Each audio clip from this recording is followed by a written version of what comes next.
with the same topic, continuing. Future indefinite. Future indefinite. Use to express an action that will take place in near future. That will take place in near future. For example, he will read his lesson. He will read his lesson. What is the rule? Subject, will or shall, first form and object. Will or shall, first form and object.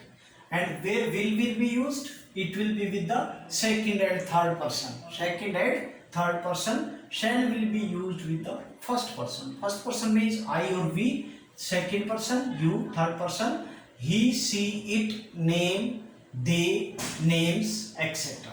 Okay. It is in simple case. In simple case, first person will be shall will be used with the first person and will be used with the second person. But in a sentence, in case there is an order, determination, threat, promise, intention, then shall will be used in place of will and will be used in place of shall. Reverse, vice versa. Shall will be used in place of will means shall will be used with the second and third person. Will be used with the first person in case there is order, determination, threat, promise and intention. Now you can take example. You shall finish your work. It is compulsion. Order. I will give up smoking. Promise. I will give up smoking. Like this. If you change this one in normal case with I, shall should have been there. But we have put the will and that's why the meaning changes. Okay, so you have to be very careful about the use of will and shall. Sentence will not be wrong, but only the meaning will change.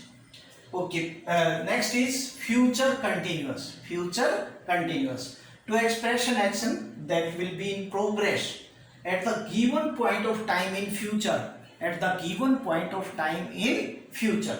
For example, I shall be taking BA examination next year. I shall be taking BA examination next year.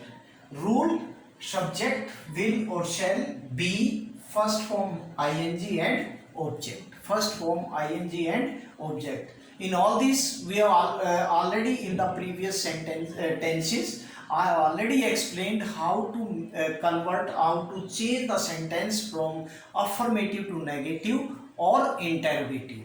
So very simple rule. After helping verb, you have to put not in case you want to form the sentence in negative, or in interrogative sentence, this will or shall will be before subject. He will be learning his lesson and he will not be learning his lesson. Like this you can fill. Now there should not be any problem in making the sentence simple to negative or negative to affirmative or negative to interrogative etc. Because rule is permanent, that is a constant. Okay. अगर तुम लोग नए हो तो subscribe करो, वो जो लाल वाला बटन है उसके साथ सूर्य नमस्कार करो या फिर अनुलोम विलोम, मुझे नहीं पता, बस क्लिक हो जाना चाहिए।